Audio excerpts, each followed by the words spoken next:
いて手をつなごう。共生の架け橋みんなで作ろう。廿日市から広がる世界の仲間。はい、時刻は16時30分過ぎになりました。後半はエイジャンのコーナーです。後半も引き続きお付き合いください。またご意見ご感想質問などはメールで受け付けております。メールアドレスは fm@761.jp、 ファックスは 0829310760です。0829310760です。メールファックスどんどんお待ちしております。それでは栗林さん、バトンタッチいたします。はい、ご苦労様でした。本日のゲスト、改めてご紹介したいんですが、一般社団法人グローカル人材ネットワークの代表理事尾本克明さんです。どうぞ。どうもありがとうございます。過分な挨拶していただいてありがとうございます。私の団体グローカルっていうことについてですね、ちょっとお話しさせてもらうと、やっぱりグローバルということとグローバルをローカルで結ぶという意味があって、グローバルとローカルの合成でグローカルという、特に広島はその平和の問題とか含めて世界に窓が開かれてますけども、地元もですね、とても重要な役割をしているので、グローカルな人材をネットワークを組んで支援できればいいなというので、もともと留学生の就職の支援から始めたんですけれども、企業世界の留学生が日本に来て、広島で留学して、東京に行くのもいらっしゃいますけども、戻って、もしくは、母国に戻ってまた広島に戻ってきてもらえるような、こう循環していけるような地域であってほしいな、そのライフキャリアを支援できるような団体が、であったらいいなというところから始めましたね。はい、そういうことだったんですね。だからね、本当にそれだけの高いね理想があったということなんですね。もう私もよくわからないままにね、この就学就労いろいろサポートしてるんですけどもね、そういった対極的なね考え方をね、やっぱり我々も学びたいなと思います。あとまた改めてね詳しくご説明をしていただきたいと思ってるんですけども、それじゃあ先行ってみましょうかね。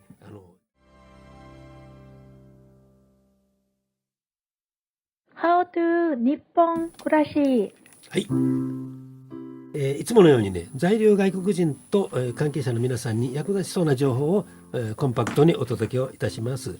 まず今月の広報廿日市、これ7月ですね。これ各、家庭に送られてますから、これを見てくださいね。今年も今回も盛りだくさん。いろいろ津田商店街とか吉和子ども神楽、いろいろ地域の活動、それから医療保険とかですね、介護保険とか子ども子育ての支援金、今度は支援をいただくお金、いろいろね大事な情報いっぱい入ってるんですよ。でこれを具体的にですね、全部これは日本語漢字毎日ですからね、外国人やその、関係者に知っていただきたいのは、この候補の一番後ろ裏表紙にですねありますように、目の不自由な人などのための読み上げ、こういうふうに書いてありますね。広報廿日市のテキスト版から読み上げをしてますのでね、自分の聞きたいところを聞いて、で音声で理解をしていただくといいと思います。ざっぱくながらそれをご説明をまずいたしました。次にですね、これ一つここから外れるんですけども、地域包括支援センターというのがね、これは廿日市にももちろんありまして、5箇所に分かれているんですけども、地域ごとにですね分担してますから、自分がどこに住んどるかということで、どこの包括支援センターへ行くか、そして支所もいうか相談窓口もあります。そういうようなことでですね、そこへ行きますと高齢者向けのですねあらゆる相談がですねできる、65歳以上を基準になっとるわけです。在留外国人にね、在日の方ももちろん、そしていろんな外国人がね高齢化してきてますね。で家族がねそのどのように支えていくかということでね、いろんな相談事があると思いますが、ぜひそういった地域包括支援センターへご相談をください。そして言葉がね十分でない、そう伝わるかなで、日本人がねどう説明してくれてるのか分かんない、その時にね包括支援センターはですね、やっぱり廿日市国際交流協会、はい、そこを頼りにすると思いますし、国際交流協会に先に行かれてもいいと思いますよね。多言語のですね、翻訳タブレットもありますし、はい、いらっしゃるぜひタガログ語とかですね、中国語とかですね、ベトナム語が話せる相談員もですね、来ておりますので、ぜひお問い合わせいただけたらと思います。そういうことで包括支援センター、特にね高齢者多いから言いましたけど、それ以外の部署でもですね、そういったことでいろんな意味でまず言語についてね困った時は廿日市国際交流協会、忘れずにね追ってください。萩間さんがおられます。はい、これが2つ。そしてですね、もう一つは、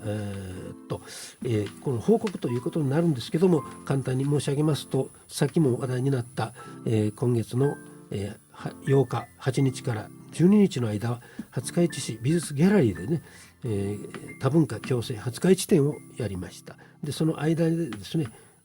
広島のそのフォーラム、広島会のフォーラムというのもやらせていただきました。そのようなことでね、廿日市を拠点にですね、外国人の生活を支援しようという一つのね、大きな組織づくりも今進もうとしているので、一つのモデルとしてですね、モデル広島廿日市広島からですね、他県にも広がってもらったと。心強いことです。この度は萩間さん、リードしていただいたが、そして尾本さんもね参加していただきました。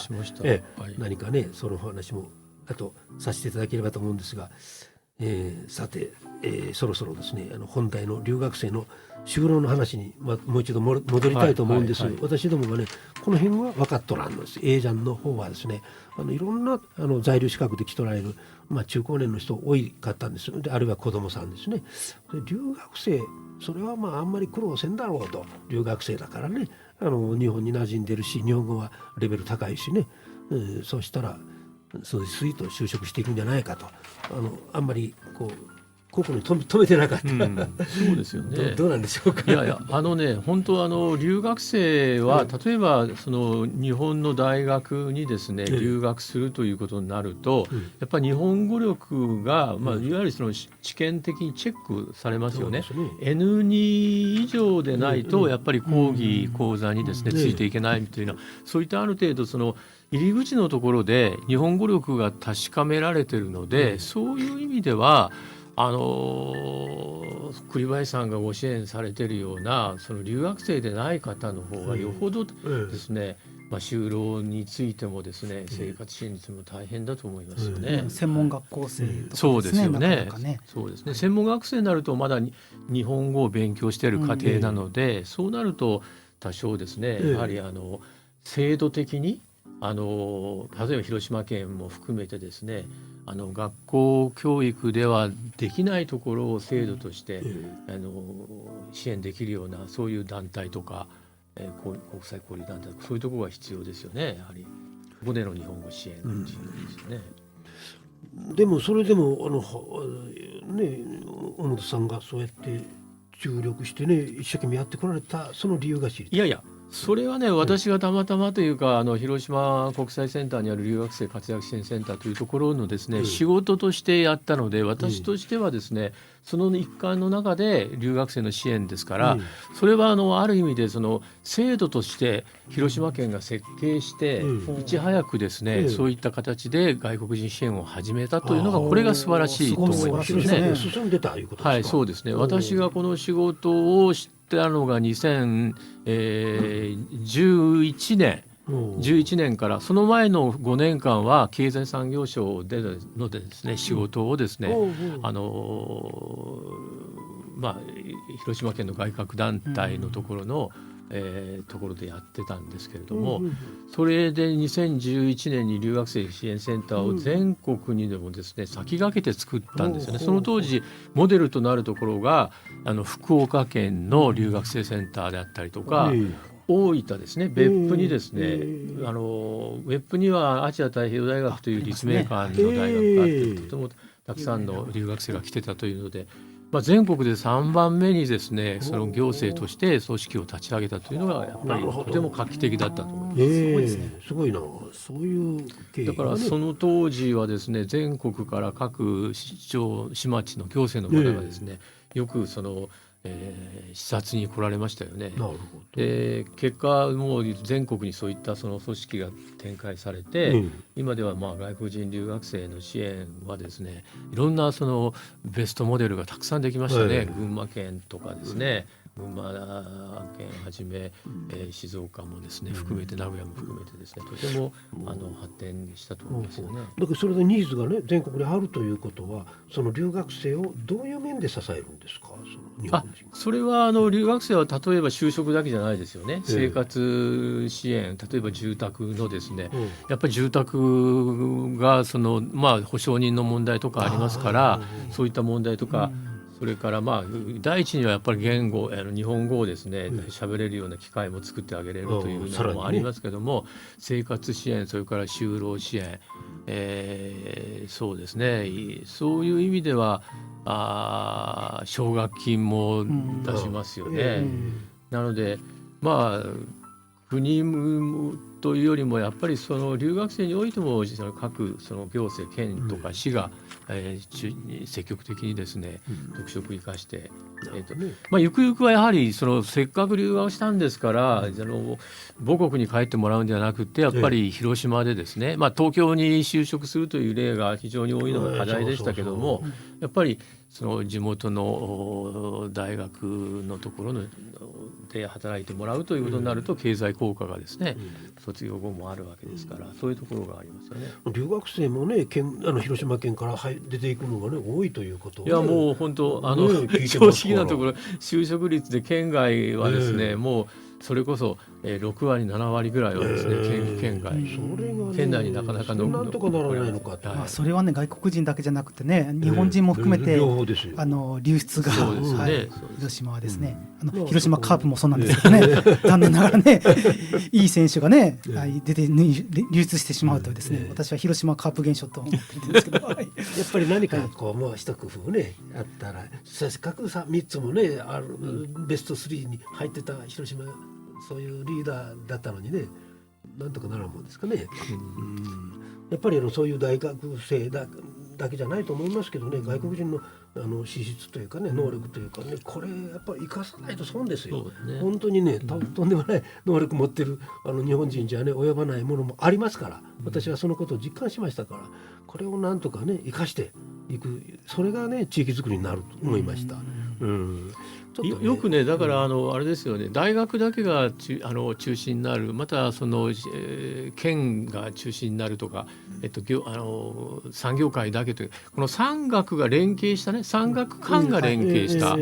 それからそれにその住民、例えば、ホームステイとかですね、留学生のホームステイを受け入れるということになれば、産学官民ですよね。その民の人たちと一体となって、まさにこれが多文化共生の原点ですよね。お金も人も全てにおいて、人物金全てをですね、地域行政を中心にですね、こうデザインして、未来の多文化共生づくりができてるというのは素晴らしいと思いますね。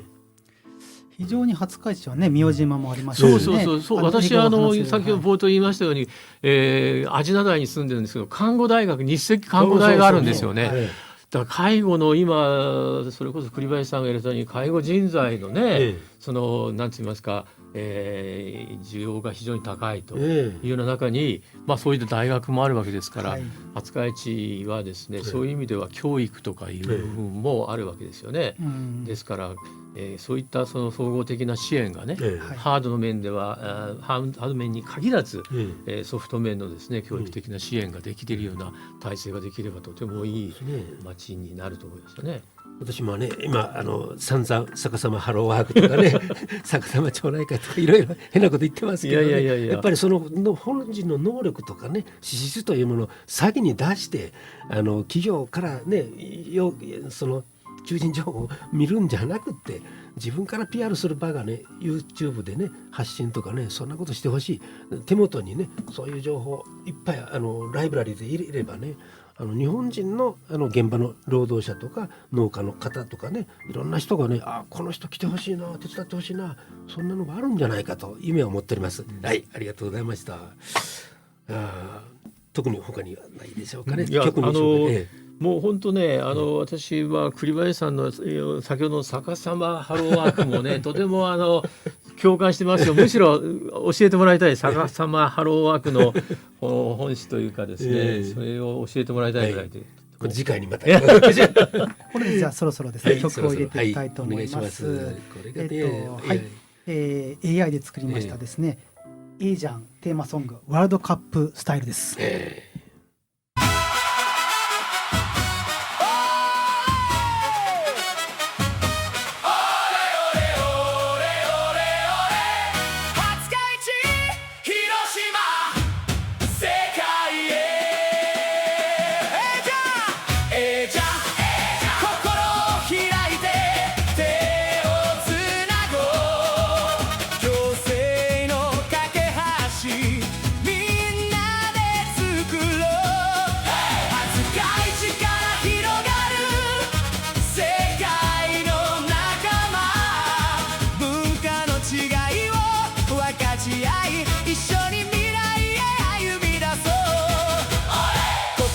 言葉が響き合い、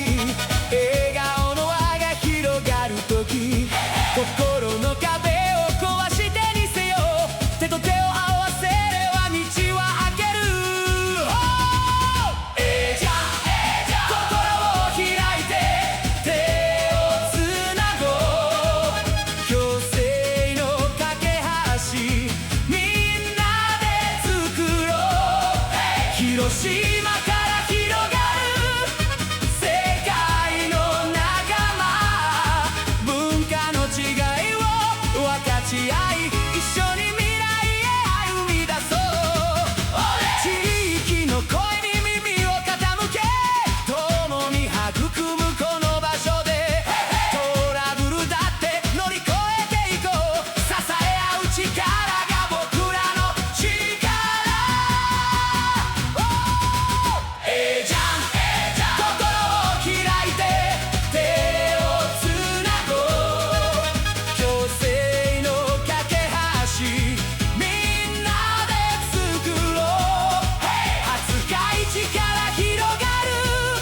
世界の仲間、文化の違いを分かち合い、一緒に未来へ歩み出そう。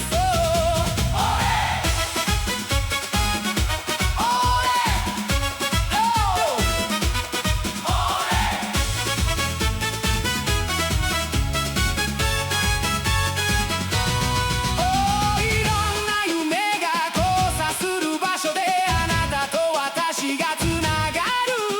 困難を共に乗り越えて、新しい風を感じながら。じゃん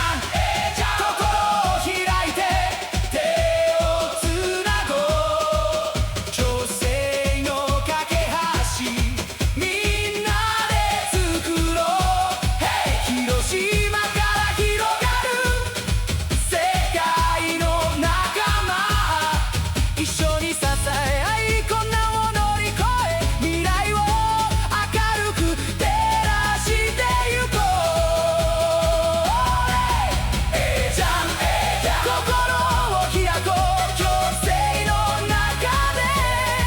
手を差し伸べて共に歩こう。この廿日市の街で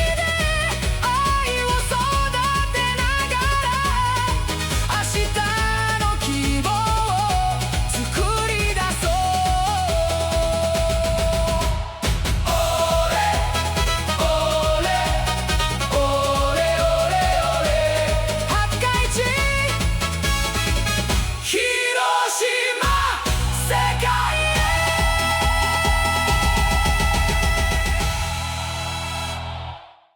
広島でええじゃん。このワールドカップのね曲はい、いいですね。もう元気出る。元気がね最後までどうしても聞いてしまいますが、はい、さあ尾本さんのね言い足りなかったことを一つ何かまた PR したいことなどあればおっしゃっていただければ思うんですよね、この時間帯そうでですね。今私はですね、グローカル人材というのはその組織を作ってちょうど5年なんですよね。で多文化共生、なぜ作ったのかということなんですけどもともと先ほど言いましたように行政の一端の中でその外国人支援特に留学生の支援をしてたわけですけども、やっぱりその行政でやれる限界みたいなのもありますし、私もその後期高齢者先ほどの包括支援じゃないですけどもこの4月に後期高齢者になったわけですね。そうするとやはりなんていうんですか定年といいますかそういった公的なところから退いた時に地域に根ざしているような形での組織とかっていうのは本当に必要だなというふうに思ってて、でそうなるとその多文化共生の原点はやっぱり地域にあるなと、で特に廿日市というその小規模な人口10万ぐらいのところでですねやれることがとっても重要だというふうに思ってます。特に廿日市はですね先ほどもちょっと話しました広島市とですねからその宮島という世界遺産のその中間地点にいてて、やっぱり世界のいろんな人がその、平和もそうですし、日本の文化、歴史も知りたいというようなことで、とても魅力のある県であってまた、廿日市はその中核的な市でもあると思うんですよね。そういう意味で、我々、留学生に限らず外国人の就労特定技能者とか育成就労者がですね今後とても地域に重要な、時期になってきてますので、こういった多文化共生に関わられているこういうその FM 局を運営されている皆様方にも本当に頭が下がりますよ。特に栗林さんがやられていることにはですね、それが言いたいなかったことですね。ありがとうございました。はい、尾本さんにはまた近いうちに出てもらう、もっとご苦労していただきます。はい、予定ではありますが、ありがとうございます。それではですねそろそろお別れの時間です。ぜひご感想をもらえれば、この放送はですね、アーカイブ動画にYouTube チャンネル A じゃん SNS、検索は A じゃん SNS で、見ていただけます。はい、次回も毎月第2火曜日の午後4時放送です。夢タウン廿日市3階 FM 廿日市 A スタジオからお送りいたします。お相手は廿日市国際交流協会外国人支援相談センターハグマと、一般社団法人 A ジャンの栗林とゲストの尾本克明一般社団法人グローカル人材に所属しています。よろしくお願いします。はい、ありがとうございました。それではありがとうございました。ご苦労様でした。